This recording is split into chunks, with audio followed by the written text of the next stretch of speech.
sa mas pinaigting na seguridad upang mapanatili ang katahimikan at kapayapaan sa komunidad ay nagkaroon ng programang TODA o Tricycles Operators Defensive Allies ang mga tauhan ng Antipolo City Police Station.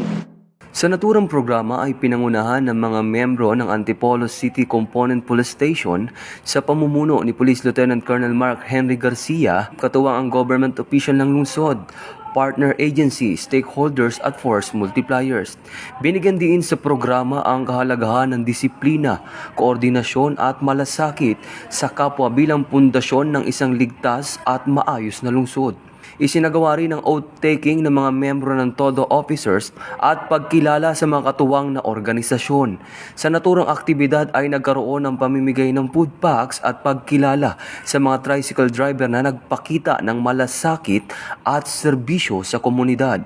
Ang bawat membro ng TODA ay magsisilbing tenga at mata sa lansangan upang maiwasan ang krimen, katuwang ang Philippine National Police upang mas siguro ang kaligtasan ng bawat mamamayan sa lungsod ng Antipolo.